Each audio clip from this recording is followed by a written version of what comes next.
taa oo mudanayaasha u horseeday inay ku heshiiyaan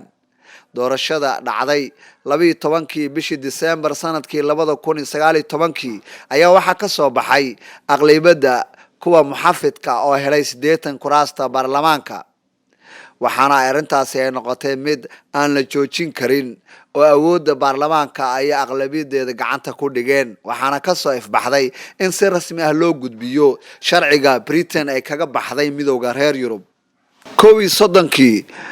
bisha koowaad 2020ka saacada London markii ay ahayd 12kii habeenimo oo habeen Jimcaha ku beegan ayaa dalka Britain wuxuu si rasmi ah uga baxay xubinimada midowga dalalka Yurub ay ku midaysan yihiin ee loo yaqaan EU oo uu ka tirsanaa muddo nus qarni ku dhow waa dhacdo cusub oo taariikhi ah oo gaar u ah boqortooyada Ingiriiska waxaana taasi ay sababtay in beesha caalamku ay siyaabo kala duwan u soo hadal qaado saameynta arrintan ay ku yeelan doonto dalweynaha midowga Yurub iyo wadamada kale ee xiriir kala lahaa ee caalamka Ingiriiska oo xiriir xagga ganacsiga dhaqaalaha siyaasadda iyo horumarka iskaashiga bulsho intaba la lahaa dalal lagu qiyaasay 27 wadan oo midowga Yurub uu ka kooban yahay ayaa waxa uu ka sii tirsanaan doonaa midowga Yurub laakiin waxa uu si gaar ah u qaatay go'aanka ah inuu gooni uga baxo oo ka madax banaanaado sharciyada iyo xeerarka saameynaya marka laga soo curiyo ama laga soo qaato caasimadda midowga Yurub looga aramiyo ee Brussels waxaana arrintan ay si gaar ah u maamuli doontaa arrimo badan oo saameyn doona 28 wadan ee midowga Yurub la isku oran jiray koodii bisha labaad 2020ka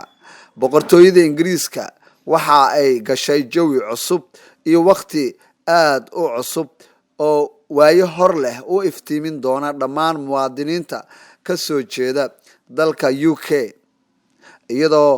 la arki doono sida arrintan waqtigeedu isu bedelo dowladda Ingiriiska ayaa 23kii bishii June 2016 waxay dadweynaha Ingiriiska afti ay ka qaaday waxaana arrintaasi ay ku saabsaneed kamid ahaanshaha iyo ka bixitaanka midowga Yurub iyadoo 52% dadka ay isku raaceen inay ka baxaan midowga Yurub halka 48% ay u codeeyeen inay ka sii mid ahaadaan mashruuca Brexit-ka loo yaqaan oo 3 sano iyo bar ayaa sababay in xilka ay iska casilaan laba ra'iisul wasaare oo uu ka mid ahaa David Cameron iyo Theresa May kadib markii ay ku guuleysan waayeen in la meelmariyo mashruuca Brexit-ka loogu magac daray mashruuca ka bixitaanka midowga Yurub waxa uu ahaa arrinta ugu weyn oo loo arkayay inay wadato dardar hor leh oo khatar iyo faa'iido intaba ay muwaadiniintu siyaabo kala duwan fasiraad uga bixinayeen inay yeelan karto qaabka iyo sida loo wajaho guud ahaan siyaasadda dalka boqortooyada Ingiriiska waxaana dhashay in siyaasiyiin miisaan leh oo ka tirsan garabka midig iyo xisbiga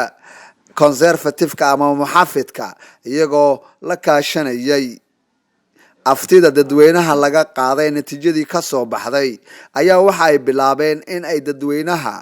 u sheegaan faa'iidada dadka iyo dalkaba ugu jirta in Britain ay gabi ahaanba iska laasho oo ay ka baxdo xubinimada midowga Yurub ee 27 dal iyo cilaaqaadkii ka dhaxeeyay muddo nus qarni ku dhow siyaasiyiintan oo uu ka mid ahaa ra'iisul wasaaraha UK ee Boris Johnson ayaa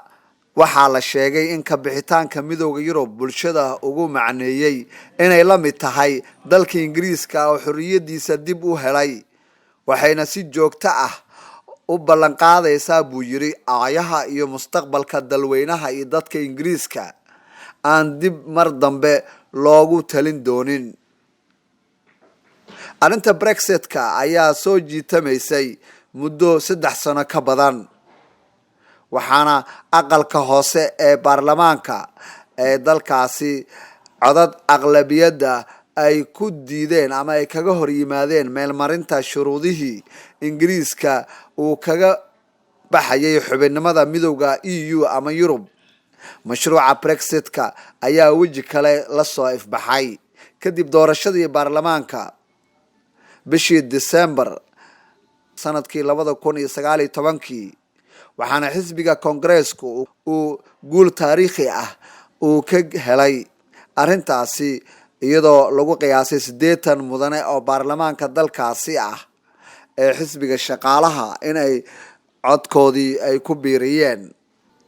arrintan oo sahashay in ingiriisku uu gebi ahaanba ka baxo midowda Yurub. dadweynaha boqortooyada ingiriiska iyo ka bixitaanka midowda Yurub ayaa laga bixiyay faalooyin kala gedisan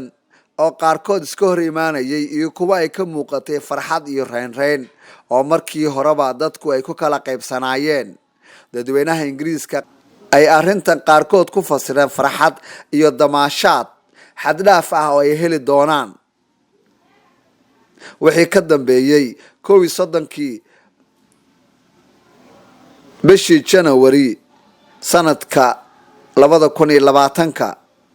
iyagoo u arkay maalinta xurriyadda ee dalweynaha ingiriiska. dhaqaalihii ay lumin jireen xubintii ay ku lahaayeen dalalka 28 wadan oo ingiriisku uu ka mid ahaa dhinaca xooga qarashka siyaasadda iyo ganacsiga intaba iyo canshuurihii ay wadaagi jireen iyo socdaalkii xuduudaha aan la weydiin jireen shuruucda ay dalalka kale oo aan bahwadaagta ahayn isweydiiyaan ayaa waxa ay lumiyeen caasimadda caalamiga ahayd ee maaliyadda iyo ganacsiga adduunka ee London marka loo eego wadamada kale ee 27 ah iyagoo sidoo kale waayi doona xubinnimada dalka ingiriiska oo saameyn weyn ku lahaa wadamo badan oo midowda Yurub ah xagga aqoonta siyaasadda iyo xiriirka marka loo eego miisaanka weyn ee dalka Britain ay ku leedahay dalweynaha caalamka xagga ilbaxnimada dhaqanka soo jireenka ah ee dunida oo dhan ay soo xukuntay qaarkood halka ay kuwa kalena aad ugu murugoodeen in ingiriisku gebi ahaanba ka baxo midowda Yurub iyagoo ku tilmaamay in arrintan ay ka dhigan tahay dib u dhac baaxad leh oo dhan waliba ah waxayna u arkayaan go'doon hor leh oo ingiriisku uu isgeliyay taasi oo aan la saadaalin karin halka ay ku dambeyso iyadoo waqtigu uu saamixi doono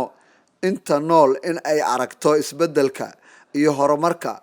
labadaba mid inuu ku dhaco ama ay ku dhacdo dowladda Britain. isku soo wada duub ama arrinta si kastaba ha ahaatee ingiriisku oo ka baxay isbahaysiga midowda Yurub ama haddaan si kale u dhigo UK iyo EU waxay ku ballameen muddo 12 bilood ah oo loogu magac daray xilliga kala guurka. xilligaasi ayaa la doonayaa in si toos ah ay u kala qaataan waxyaabaha weli isaga kala dhaxlumay sanado badan oo ay hal wiji wada lahaayeen taa oo loola jeedo muddada aysan waxba iska bedeli doonin xagga xiriirka arrimaha siyaasadda ganacsiga ay sidoodii sii ahaan doonaan waqtiga 12 bilood ee ku eg dabayaaqadka bisha December ee na soo aadan ee sanadkan 2020 UK waxa ay u dhaqmi doontaa sidii weli in ay ka mid tahay midowda Yurub ilaa laga gaaro waqtigaasi. sidoo kale xilliga kala gurashada waxaa loogu talagalay inay labada dhinac isla meel dhigaan nooca ay noqonayaan danaha ka dhaxayn kara labada dal ee EU iyo UK iyo qaabka uu noqonayo xiriirka xagga mustaqbalka ee dhinacyada badan taabanayay. xubinnimada EU ee dalka Ingiriiska waxay si rasmi ah u dhamaan doontaa ay u soo gabagaboobi doontaa 31 bisha December sanadka 2020. intaana waxaan ku soo afjarayaa warbixintii dheereed oo aan ku eegaynay taariikhda ingiriiska iyo saameynta ay yeelan karto dhinaca dhaqanka dhaqaalaha iyo siyaasadda ee mustaqbalka. ingiriiska markii uu ka baxay 27 dal oo 28 wadan uu ku ahaa ee lisku oran jiray midowga Yurub. waa Maxamed Nuur Macalin oo idinkiga tagaya sidaa iyo nooli kulante. waa tahay daawadayaal waxaan filayaa inaad aad iyo aad ula dhacdeen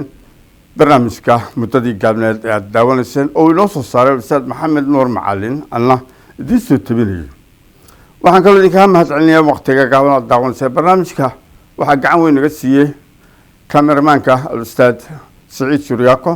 dhinaca editka waa Ustaad Muuse. anigoo Yacquuban halkan ayaan idinkaga soo daayay ama idinkaga soo tabiyay inta barnaamijkan oo kale ah aan ku kulmi doono daawadayaal maxaan idinkaga tagayaa sidaa iyo nabadgelyo amaan allah iyo kulantay dambe oo xiiso leh.